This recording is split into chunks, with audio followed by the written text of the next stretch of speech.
So,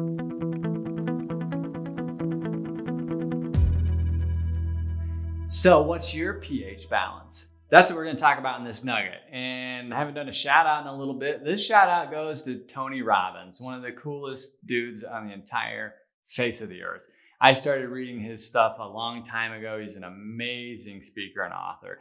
I believe I was introduced to this concept in his book, Unlimited Power. So thank you, Tony Robbins. Now, in this nugget, I'm going to give you a health tip that I've been following for at least a decade, probably 15 years, and it has been very, very powerful in my life, mainly because one of my best friends recently got sick, really sick. It reminds me that we all need to focus on being healthier, and I wanted to give a nugget on it, so I'm going to talk about pH balances.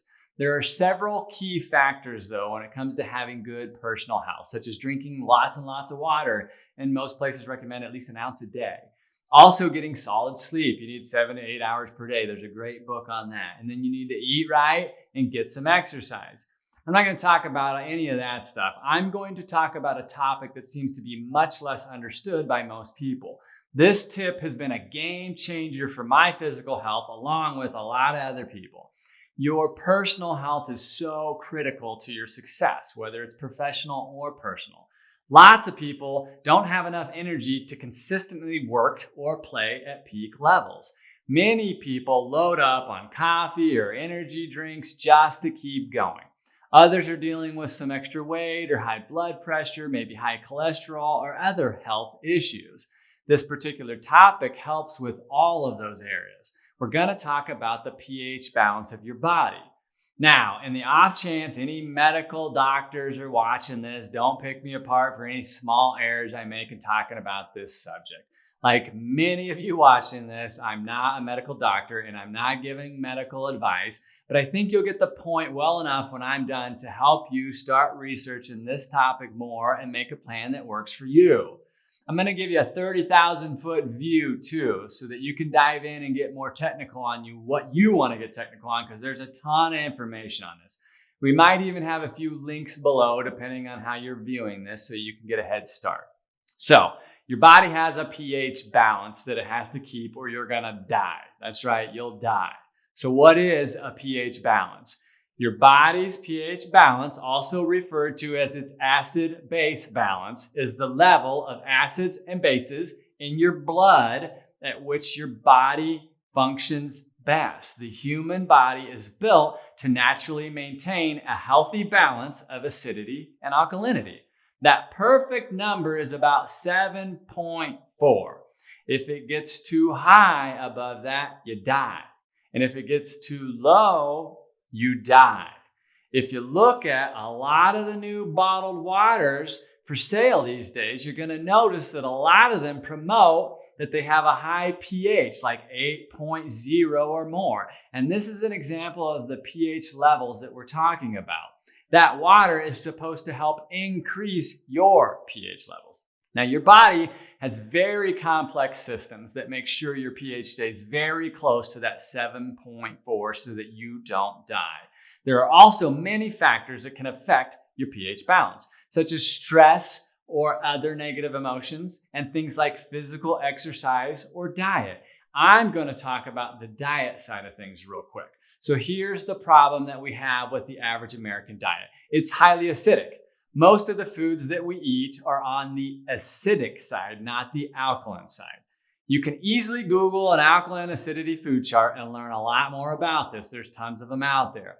Here are some things that are acid and regular staples in most people's diets. Highly acidic: alcohol, coffee, soda, energy drinks, milk, cheese, pizza, bread, processed foods like chips, snacks, cereals, corn syrup, fried foods, pastas, anything with sugar, red meats, cold cuts, wheat products, artificial sugars and sweeteners, and many, many more. Even some fruits are acidic.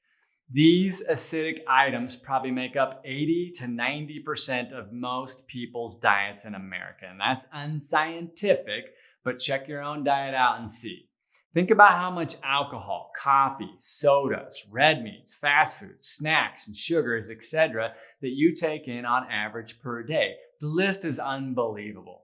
Most people are overloading their systems with acidic foods. So, what's the problem? For one, it takes about 4 parts of alkaline to offset the 1 part of acid. The acid is about 4 times stronger. So you have to really load up on alkaline foods if you're taking in a bunch of acidic stuff. So what happens when you're constantly on this American diet and taking in more acid than alkaline? Well, your body has to do something with all this acid or you die. So what does your body do? Well, it all is happening in your bloodstream. For starters, your body has alkaline reserves that you can release into your bloodstream if it's getting overloaded. But most people use up that reserve a long time ago and never got time to replenish it, so it's empty.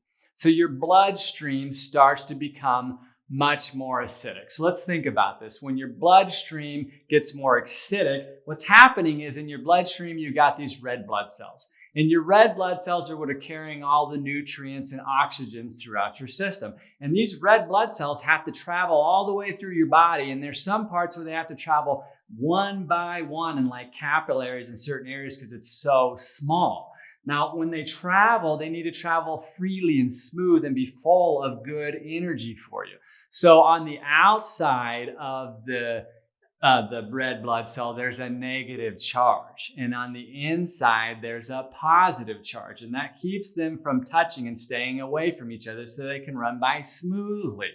Okay, when the environment in your body is super acidic, it gets really unhealthy. So it starts taking those red blood cells for one, and it slows them down. It takes that negative charge off so they get sluggish and slow, and they aren't big and red and plump, and they start to get weak and wimpy and deformed, and they can't travel as quickly or to areas as good for you. And when that's happening, other things start happening. So you start building up things like candida in your system.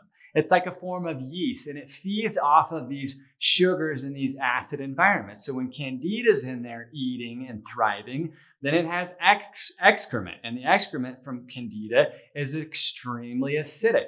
So it starts to compound that. And as it gets more and more acidic, then what happens is the red blood cells can even break open. And then they release an acidic environment too, that positive charge. So your body just continues to get overloaded and dosed up with this. So what's your body supposed to do? Well, it needs to hide it. It needs to keep you alive. You can get overloaded quickly, so it has to slow it down to protect you. So what are some things it does? Well, one thing it does is it creates cholesterol in your system. You know, if there's too much acid, it can eat through a vein or artery wall, and then you can have an aneurysm and then you die. So it starts to build up a protective layer around on there, and that's the cholesterol to protect you, which can create hypertension for you. So it starts building up cholesterol. One thing it can do is it can hide all this acid in fat cells, right? So if you're having issues with gaining weight, a lot of it has to do with acidity. You know, for men, a lot of times it's on the gut, the belly area, and for women, it can be the butt and hip area. You see people that work out all the time, but still have some big areas of fat. It's probably because they're on a little bit of an acidic diet. And one of the last things that it can do for you too, if those aren't working, it has to hide them in non-essential organs in your body. And so start just finding places to put this stuff to keep you alive so you don't die. And that's an example where some cancers happen. You know, the number one in cancer in men is prostate. The number one in women is a breast cancer. And that's the first place that starts to hide these, because cancer can grow in a non-oxygen rich environment. So in these acidic environments, it's a place for bad things to thrive. And that's what starts to happen. So you get all of these big, major, nasty health issues coming up because we constantly dose ourselves with all this acidic type food. So when do we see this happen a lot of times? How about the holiday seasons? You know, we call it our cold and flu season. So our holiday season is in the winter. You know, it's different in different parts of the world. In fact, it's the opposite. Some parts of the world, the summertime is when their holiday seasons are, and that's also when their flu seasons are.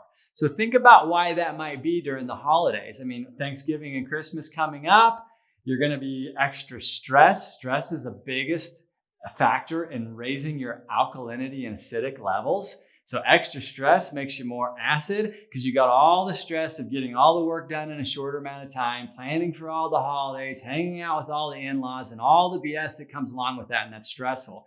And then what do you do about food? You overload on food in these holiday seasons, right? You're eating tons of those acidic foods in large doses. And so all that compounded, you tend to get sick. Well, it's your body just saying, look, it's too much. I'm going to shut you down, so I won't allow you to eat any of this stuff. On a side note, humans are the only species that eats when it's sick. Every other animal fasts, and humans should too. That's why you don't feel like eating when you're sick, because it wants to get rid of all of this acid in your body and get your pH to homeostasis. So if you're on this type of a diet, what are you supposed to do? I personally don't get obsessed with the details of my diet. I don't count or track my food.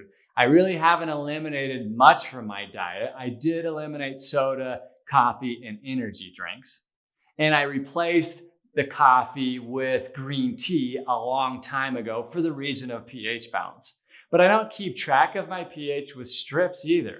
I simply load up on alkaline foods as much as possible and moderate my acid intake. I like eating most of those foods that have acid just like most people. So I try to be moderate on it, and when I binge a little bit, I overload on alkalinity. Probably the most important thing that I've changed in the last decade is that I take this green drink daily. Sometimes I take it twice per day if I have it like a binging kind of moment. I've been doing a lot of bad food for a few days, or it's a holiday or some kind of event. So I binge, I add extra of this drink into my system. It's horrible, and it tastes like swamp water because it's a powder, and I use large doses. I just dump it into water, mix it up, and chug it, just like swamp water. But you get used to it.